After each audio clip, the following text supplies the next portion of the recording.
इस वक्त की बड़ी खबर आपको बता दें, छत्तीसगढ़ में रुझानों में बीजेपी को बहुमत। इस वक्त की सबसे बड़ी खबर, बीजेपी 48, कांग्रेस 40, अदर्स 2, यानी मध्य प्रदेश में बीजेपी 144, छत्तीसगढ़ में बीजेपी 48, राजस्थान में बीजेपी 116, तेलंगाना में कांग्रेस 65। ये जो लीड कर रही पार्टीज ये हैं। सीधे मैं चलूंगा, हमारे साथ हमारे स्टूडियो में हेमंत शर्मा सर आ चुके हैं। सर, आपका टेक अभी तक का जो आप देख रहे हैं, इस पे एनालिसिस आपका।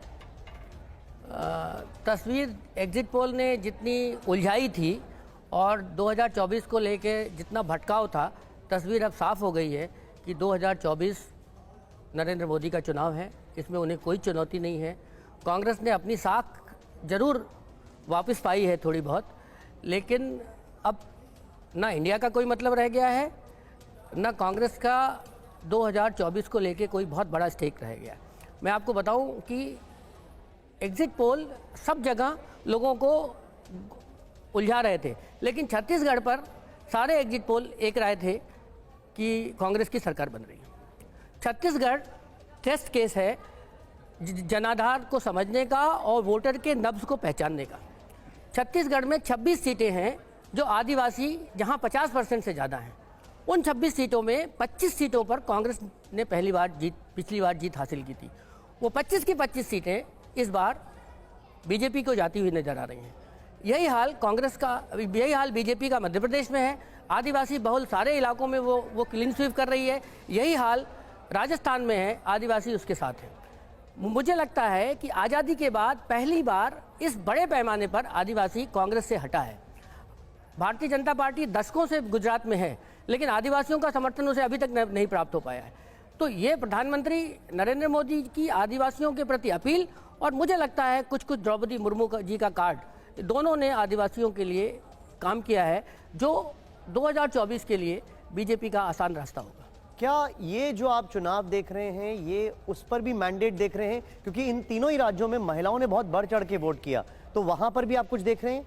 महिलाओं में अलग अलग चीज़ है। आप निशांत, आप जान रहे हैं, ये चुनाव बहुत ज़्यादा जिसको आप रेवड़ी भी कह सकते हैं, मुफ्तखोरी भी कह सकते हैं, हमारी पूरी राजनीति और हमारा लोकतंत्र उस तरफ चला गया है। मध्य प्रदेश में लाडली बहना स्कीम ने काम किया, और राजस्थान में भी महिलाओं के लिए जो कुछ किया गया वो काम किया। लेकिन मुझे लगता है राजस्थान में बड़ा फैक्टर था। देखिए, सबसे बड़ा फैक्टर तो मानता हूँ अहंकार का तो अंत होता ही होता है। कमलनाथ जी के पास न जनाधार था, न उनकी जाति का आधार था, न वो उतने अच्छे वो स्पीकर हैं, लेकिन उनका अहंकार उनके आड़े आ गया। उन्होंने सबसे पहले इंडिया को तहस नहस किया। मध्य प्रदेश में रीवा से लेकर बुंदेलखंड तक 10 सीटें कांग्रेस सिर्फ समाजवादी पार्टी की वजह से हार रही है। बीच चुनाव में ये कहना कि अखिलेश क्या होते हैं, यहाँ सब कांग्रेस है, ये अहंकार उनको नीचे ले गया। जबकि उनके पास शिवराज सिंह चौहान की 16 बरस की एंटी इनकम्बेंसी थी। जिस दौर में चुनाव की घोषणा हुई, उस समय शिवराज सिंह चौहान वहाँ एक विलन जैसे थे और लोगों में उनके प्रति बहुत गुस्सा था। लेकिन आज देखिए, सिर्फ कमलनाथ जी का अहंकार और कमलनाथ जी का ओवर अति आत्मविश्वास उन्हें वहाँ से ले गया। बीच चुनाव में जिस ढंग से अशोक गहलोत ने सचिन पायलट के साथ बदसलूकी की पब्लिक मीटिंग्स में, और उन्होंने वहाँ भी उसका हाल देख लिया। इंडिया अलायंस इस रिजल्ट के बाद आप कैसे देखते हैं? कर्नाटक के बाद कांग्रेस को ताकत मिली, इसके बाद क्या होगा? इंडिया अलायंस में मुझे लगता है मुश्किलें और बढ़ जाएंगी, क्योंकि ये जो कुछ भी मुझे लगता है तेलंगाना में कांग्रेस की जीत हो जाएगी, और छत्तीसगढ़ भी बिल्कुल मुहाने पर है, कुछ भी हो सकता है। तो जो जनता में तो भारतीय जनता पार्टी की जीत होगी, जनता वाले जो स्टेट हैं, लेकिन देश में जो सबसे पैसे वाले स्टेट हैं, तेलंगाना और छत्तीसगढ़, वहाँ कांग्रेस की सरकार होगी। तो कांग्रेस आर्थिक स्थिति से बड़ी मजबूत हो जाएगी।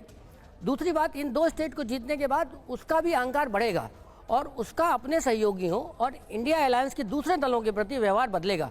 तो मुझे लगता है कि इससे इंडिया अलायंस मजबूत नहीं होगा और बिखरेगा। और जो कास्ट सेंसस किया जा रहा था, ओबीसी फैक्टर की बात की जा रही थी, उनको क्या कहेंगे? अब तक के जो रुझान है निशांत, वो ओबीसी की सहज और स्वाभाविक पसंद भारतीय जनता पार्टी है इन दो स्टेट्स में। इसमें एक चीज़ मैं जोड़ दूँ, ओबीसी की राजनीति भारतीय जनता पार्टी के पास गई और इतना जातिवादी राजनीति राहुल गांधी ने कर दिया कि वो तेलंगाना में मुसलमान भले ले गए अपने साथ, देश भर में सवर्णों को अपना दुश्मन बना लिया, बिना सोचे सवर्ण लाइन में लग के गया। और ओबीसी तो डोमिनेंट कास्ट आज की भारतीय जनता पार्टी की है ही। हमारे साथ मध्य प्रदेश से बीजेपी अध्यक्ष बीडी शर्मा जी जुड़ गए हैं। मध्य प्रदेश में थंपिंग मेजोरिटी की तरफ बढ़ती हुई बीजेपी साफ तौर पर दिख रही है। शिवराज सिंह चौहान ने जनता का धन्यवाद कर दिया है। कौन से बड़े मुद्दे आपके मुताबिक मध्य प्रदेश में काम कर गए 16 साल की एंटी इनकम्बेंसी के बावजूद? मध्य प्रदेश के अंदर भारतीय जनता पार्टी की सरकार को माननीय प्रधानमंत्री नरेंद्र मोदी जी को जनता ने आशीर्वाद दिया है। और हमने मध्य प्रदेश के चुनाव में ये कैंपेन लिया था कि मध्य प्रदेश के मन में मोदी और मोदी जी के मन में मध्य प्रदेश। प्रधानमंत्री मोदी जी के नेतृत्व में गरीब कल्याण की योजनाएं, चाहे प्रधानमंत्री गरीब कल्याण अन्न योजना, आयुष्मान भारत, और मध्य प्रदेश के अंदर प्रधानमंत्री आवास योजना में 64 लाख लोग, तो मध्य प्रदेश के हमारे मुख्यमंत्री के नेतृत्व की लाडली बहना से लेकर के लाडली लक्ष्मी, कन्यादान, ऐसी कई प्रकार की योजनाएं जो हमारी ताकत थी, हर गरीब के जीवन को बदलने का अभियान भारतीय जनता पार्टी की सरकार ने लिया। इसलिए भारतीय जनता पार्टी की जो ताकत और प्रत्येक बूथ पर माननीय अमित शाह जी की जो हमारी कुशल रणनीति के साथ हमें उन्होंने टास्क दिया था कि प्रत्येक बूथ पर 51% वोट शेयर लेकर के आना। आज मुझे गर्व है कि मध्य प्रदेश के भारतीय जनता पार्टी के कार्यकर्ताओं ने 51% से ऊपर वोट शेयर अभी तक आ रहा है। ये ऐतिहासिक काम हर बूथ पर माननीय प्रधानमंत्री जी ने हमें संकल्प दिलाया था प्रत्येक बूथ पर चुनाव जीतना, तो इस कुशल रणनीति के साथ हम इस चुनाव में ऐतिहासिक बहुमत की ओर अग्रसर हैं।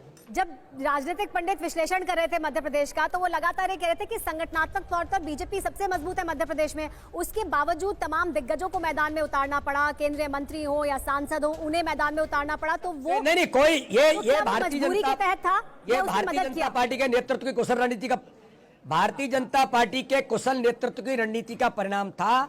हमारी ताकत थी और ताकत के तौर पर लोग उतरे। सर, एक खबर आई है हमारे पास, आपकी अमित शाह जी से बात हुई है, क्या बात हुई? ये जो फैक्टर्स आपके सामने आ रहे हैं, एक कई सारे रीजंस हैं, लेकिन हेमंत सर, मध्य प्रदेश में ज्यादातर एग्जिट पोल बारिंग वन हर कोई या तो नेक टू नेक बता रहा था या कई बार कुछ जगह बीजेपी को पीछे ही बताया गया। ये थंपिंग विक्ट्री की वजह क्या है? ये तो बहुत ही बड़ी विक्ट्री है निशांत। इसके लिए हमको मध्य प्रदेश की सामाजिक संरचना और भारतीय जनता पार्टी का वहाँ पर संगठन का हिसाब किताब समझना होगा।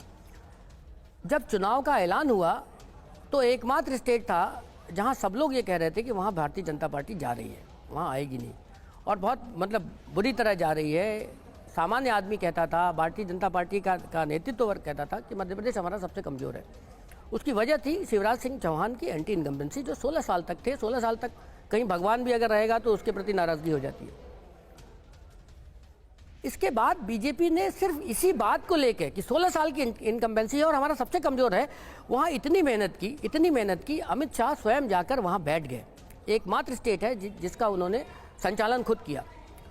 दूसरी बात, भारतीय जनता पार्टी के 20 संगठन मंत्रियों को मध्य प्रदेश के 20 हिस्सों को बांट के लगाया गया। भारतीय जनता पार्टी के 6 मध्य प्रदेश के बड़े नेता जो अपनी अपनी जातियों का प्रतिनिधित्व करते थे, उन्हें दिल्ली से भेज के इसलिए चुनाव लड़ाया गया कि उनका जो जनाधार है, उनका जो जाति आधार है, उसमें यह बात फैले कि हमारा आदमी मुख्यमंत्री हो सकता है। फग्गन सिंह कुलस्ते को आदिवासी के लिए लगाया, प्रहलाद पटेल को पिछड़ों के लिए लगाया, राकेश सिंह नरेंद्र सिंह तोमर को अपर कास्ट के लिए लगाया, कैलाश विजयवर्गीय को बनियों के लिए लगाया। तो ये सारे वर्ग में लगा कि हमारा मुख्यमंत्री होगा, और उसकी जगह मुख्यमंत्री का कैंडिडेट कौन था? कमलनाथ, जिसका अपना कोई आधार नहीं था। तो अब हमें ये समझना चाहिए कि राज्यों के चुनाव मुख्यमंत्री के चेहरे पर होते हैं, और भारतीय जनता पार्टी का ये जो प्रयोग था कि चेहरा कोई नहीं होगा लेकिन इनमें से कोई हो सकता है, इन 6 में से।